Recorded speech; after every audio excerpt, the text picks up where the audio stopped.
great to see you both. Great to see you too, Lisa Ann. Now, Lisa, you've retired from the adult industry again. Is that true? This is your you had your Michael Jordan return run. Yes. Your 45 era. Yes. And now you're retired again, but this time for real?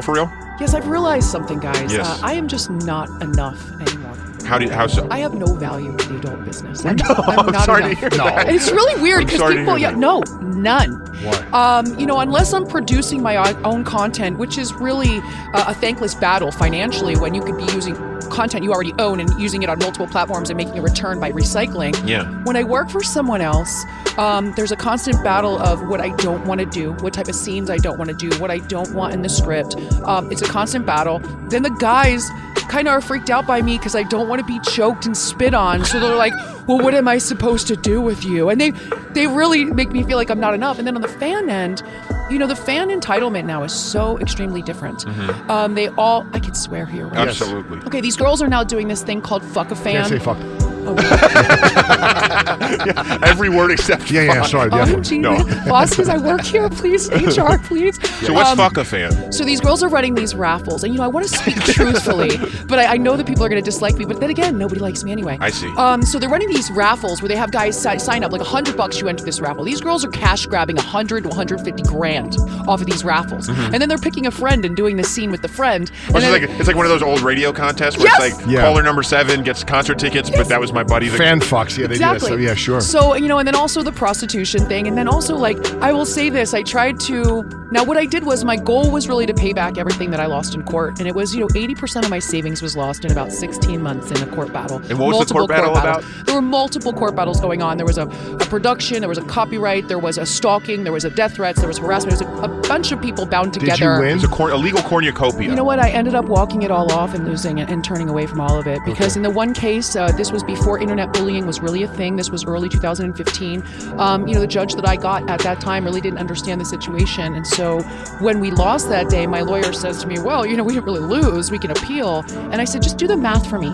Tell me what today cost me, because I'm not a gambler. So that's like me saying I'm going to roll the dice again. He's like, well, today cost you about $250,000. And wait, how did it cost you that much? I had to pay her legal fees. The court system in California pushes you through 6 or 7 different dates. You're paying lawyers to show up. Why did you have to pay her legal fees? Because she put a slap action on me. And at the time, the slap action was used as a blanket to defend the fact that she could say anything about me. And it just so happened I faced a judge that said, why do I believe, that I should get any privacy because of what I chose to do for a living. What's a slap action? It's kind of a silencer in the sense that someone can do or say anything they want. The first slap action ever that really was big was Jerry Falwell, right? And Larry Flint. Yes. Right. Yes, you remember that case. And Larry Flint won that case, right? And then they became really good friends, which was really bizarre. They became good friends. Larry Flint got to know, I think, also Jimmy Carter's sister, I think, was not Rosalind's wife, I think his sister or sister-in-law. Really? A lot of them became friendly with Larry Flint. So the long and the short of it, this next run-in was about me saying, okay, you need to get this money back. How are you going to do it? You're going to work aggressively for 18 months. This is what you're going to do. Okay. Camming even was a nightmare. Because how? I think you have full control. You don't. You're in a room with thousands of dudes that are like, do this. Can we meet up after? Why can't I meet you? You have sex for money. Why won't you have sex with me? And the constant, I felt like a teacher in a classroom with a bunch of really disobedient what are you teaching? humans. And they're yelling at you the whole time. They're like, show me your feet. Show me this. You could literally, it's like you're a monkey doing too tricks. Much, yeah. And it was so intense that afterwards I would feel like I don't drink really. Yeah. But I would picture that this is when people have a stiff drink, How with no ice. Was the money worth it? The money is great, but at this point I can't operate anymore just for the money. And it was the mental toll and also the fact that dudes are so lame now. They're so needy and entitled. Yeah, so you go into camming thinking I can just have fun and masturbate on the internet for an hour. This right. is awesome. And people be like, oh my God, she's sitting there masturbating in front of me. This is worthwhile.